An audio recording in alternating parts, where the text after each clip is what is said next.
आज आपण मराठी व्याकरणामधील संधीचे प्रकार हा भाग पाहणार आहे.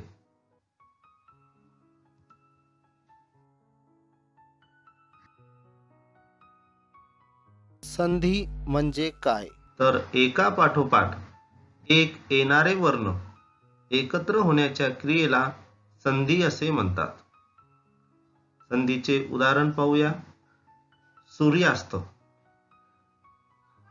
सूर्यास्त हा शब्द कसा तयार झालेला आहे? तर सूर्य अधिक अस्त बरोबर सूर्यास्त. सूर्य या शब्दामधील शेवटचा वर्ण हा अ आहे. अस्त या शब्दामधील पहिला वर्ण हा अ आहे. अ अधिक अ बरोबर आ. आणि अशा प्रकारे सूर्यास्त हा शब्द तयार झालेला आहे.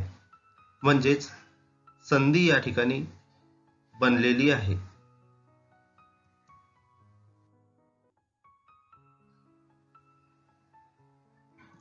संधीचे 3 प्रकार आहेत. पहिला प्रकार आहे स्वर संधी, दुसरा आहे व्यंजन संधी आणि तिसरा आहे विसर्ग संधी. संधीचा पहिला प्रकार आहे स्वर संधी. स्वर संधी म्हणजे काय?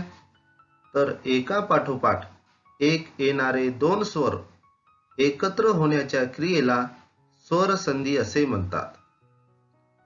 स्वर अधिक स्वर बरोबर स्वर संधी हे लक्षात ठेवा. म्हणजेच स्वर संधीमध्ये पहिल्या शब्दातील शेवटचा वर्ण हा स्वर असतो व दुसऱ्या शब्दातील पहिला वर्ण हा देखील स्वर असतो. हे दोन स्वर जेव्हा एकत्र होतात त्यालाच स्वर संधी म्हणतात.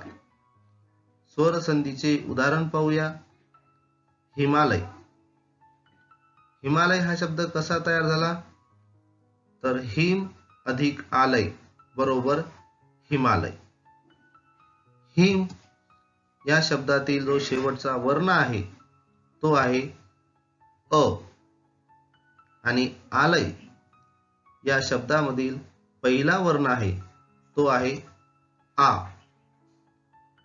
अ अधिक आ बरोबर आ. अशा प्रकारे या ठिकाणी संधी तयार झालेली आहे. या ठिकाणी अ आणि आ हे दोन्ही स्वर आहेत. अ आणि आ हे दोन स्वर एकमेकात मिसळले आणि आ हा स्वर तयार झालेला आहे आणि म्हणून या ठिकाणी स्वर संधी झाली असे आपल्याला म्हणता येईल.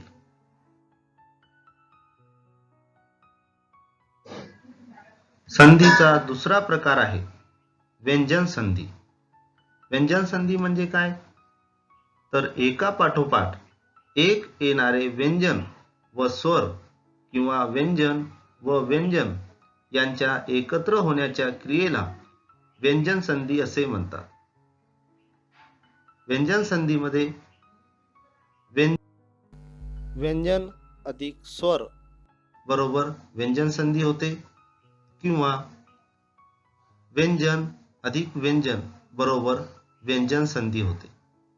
म्हणजेच व्यंजन संधीमध्ये पहिल्या शब्दातील शेवटचा वर्ण हा व्यंजन असतो आणि दुसऱ्या शब्दातील पहिला वर्ण हा स्वर असतो किंवा व्यंजन असतो. हे दोन वर्ण एकत्र होतात त्यालाच व्यंजन संधी म्हणतात.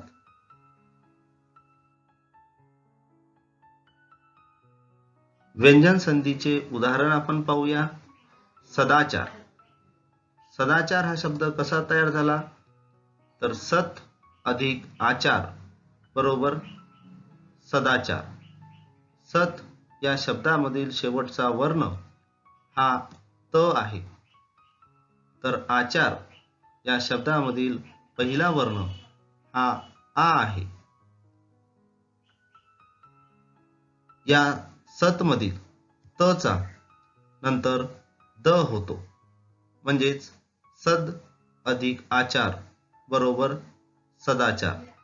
आता या तचा द मध्ये बदल होतो, तो कसा होतो तो आपण पुढच्या भागामध्ये पाहणारच आहे. सद मधील शेवटचा वर्ण हा द आहे आणि आचार मधील पहिला वर्ण हा आ आहे. द अधिक आ बरोबर दा.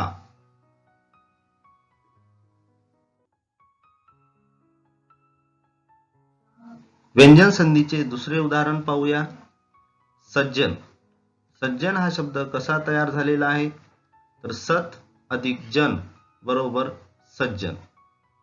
सत मधील शेवटचा वर्ण हा त आहे आणि जन यामधील पहिला वर्ण हा ज आहे. सत यामधील त चा नंतर ज होतो. सज अधिक जन बरोबर सज्जन. सज मधील शेवटचा वर्ण हा ज आहे आणि जन मधील पहिला वर्ण हा ज आहे. ज अधिक ज बरोबर ज. ज ला ज तयार होतो. या ठिकाणी एक गोष्ट लक्षात ठेवा. पहिलं जे उदाहरण आपण पाहिलेलं आहे सदाचार, यामध्ये एक व्यंजन व एक स्वर एकत्र येऊन व्यंजन संधी तयार झाली. आणि दुसरं जे उदाहरण आपण पाहिलेलं आहे सज्जन, यामध्ये दोन्ही व्यंजन एकत्र येऊन व्यंजन संधी तयार झालेली आहे.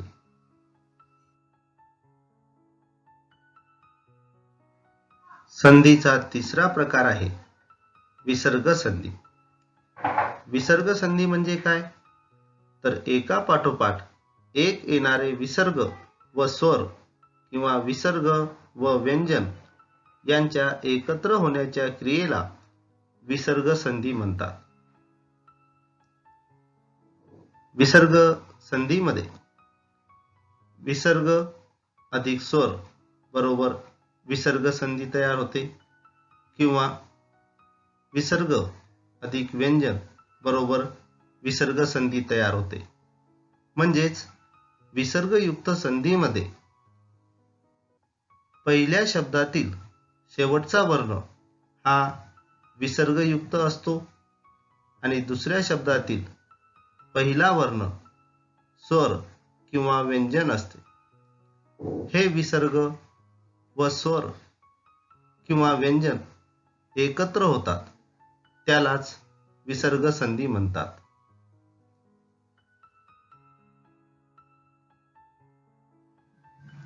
विसर्ग संधीचे उदाहरण पाहूया. पहिलं उदाहरण आहे दुरात्मा. दुरात्मा हा शब्द कसा तयार झाला, तर दु विसर्ग अधिक आत्मा बरोबर दुरात्मा.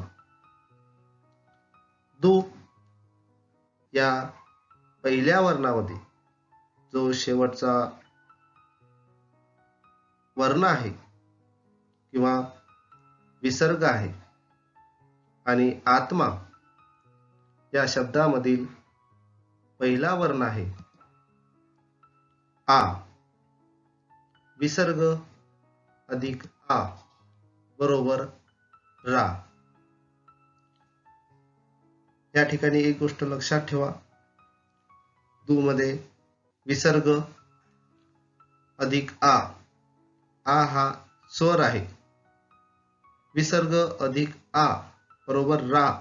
रा हा वर्ण या ठिकाणी बनलेला आहे. दुसरं उदाहरण पहा. दुर्जन.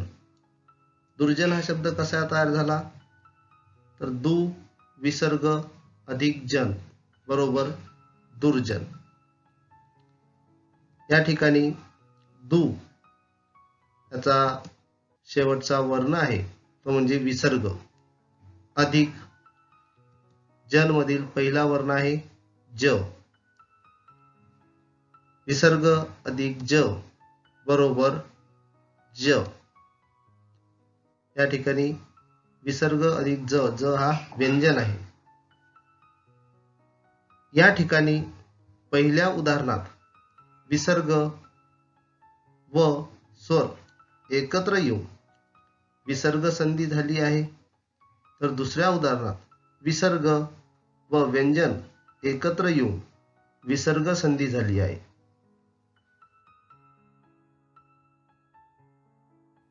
संधीच्या प्रकाराची पुन्हा एकदा थोडक्यात उजळणी करूया. संधीचे 3 प्रकार आहेत. त्यामधील पहिला स्वर संधी. स्वर संधीमध्ये 2 स्वर एकत्र येतात. व्यंजन संधी.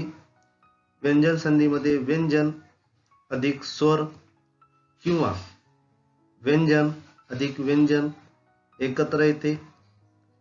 आणि विसर्ग संधीमध्ये विसर्ग अधिक स्वर किंवा विसर्ग अधिक व्यंजन एकत्र